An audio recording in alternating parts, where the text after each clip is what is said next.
We've just concluded the most consequential Supreme Court term, certainly since Bush v. Gore 22 years ago, arguably since ever.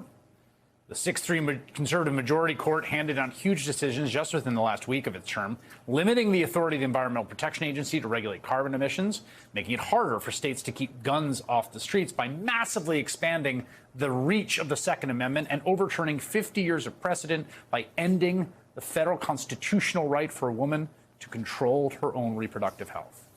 The court also agreed to hear a case that could give state legislatures new powers over federal elections, potentially setting up exactly the kind of power grab that Trump and his cronies were trying to pull off in 2020.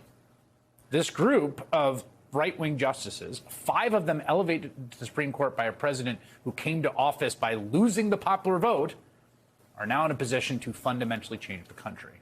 As Elie Mystal, the justice correspondent for The Nation magazine, put it yesterday, quote, "The Supreme Court as an institution defines its own power. It's now run by people who think the federal government was a mistake.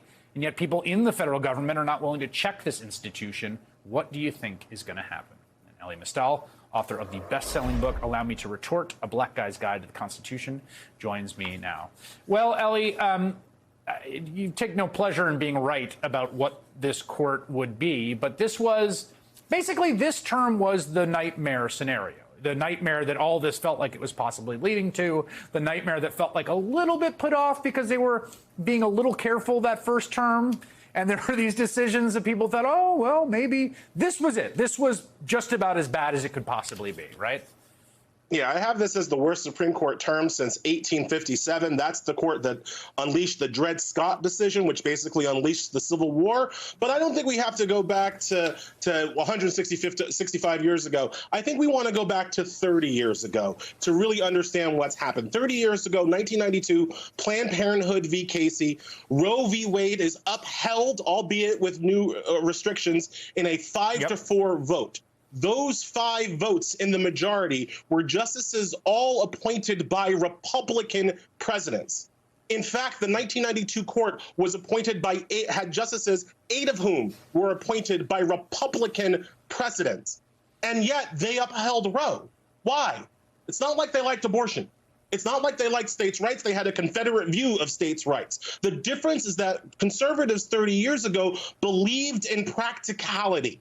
They said repeatedly in Casey that the practical realities of abortion, of what the government can do and can't do, were such that they had to uphold the law just because of the facts on the ground. To defeat Roe, the modern conservatives, what the Republicans realized is that they had to start appointing judges who did not care about the practicalities, who did not care about facts, who did not care about reality itself.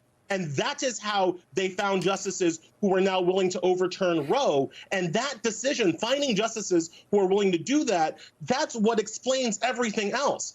And once you have a justice that's not willing to look at the practical realities of abortion, that's how you also have a judge who isn't willing to look at the practical realities of climate change, who isn't willing to look at the practical reality of gun violence. What we have, it's like a bad science fiction novel, Chris. It's like when they release an invasive predator to defeat some other predator. We're at the release the bat stage, right? And the problem with those science fiction novels is that once the thing finishes eating whatever you sent it to eat, it keeps feeding. And that's all these conservatives are going to do. They're going to keep feeding on the rights and dignity of others until somebody in the government, somebody in the other branches of government stops them. Well, let's talk about that, and that's a apt metaphor. I think Rob Roberts himself is probably going to be on the table pretty soon for their delectation. I mean, you mentioned Dred Scott. We quoted from Lincoln's first inaugural, which is a fascinating text, because Dred Scott, of course, which basically says that black people have no rights, that you can escape slavery and be whisked back, but not only that, but that just the Constitution was meant for white people, essentially. That is a radicalizing moment. It helps to precipitate the Civil War. It helps to precipitate the formation of the Republican Party. And one of the first things that Lincoln has to do is bring the reactionary court to heel. He expands the court. The other big example of this, of course, is the Lochner-era court, which in the New Deal is striking down legislation over and over again. FDR famously tries to expand the court. There's a huge fight over it. He loses that fight, but there's some evidence to suggest the court was intimidated by it and basically reverses their jurisprudence. What's the lesson there about what checks a court that is sort of dead set on this kind of like reactionary marauding? The court has no money, it has no power to tax, and it has no army. The person who can stop the court is the executive of the United States, the president of the United States. But right now, and I wouldn't say that I'm angry at Biden right now. I am sad.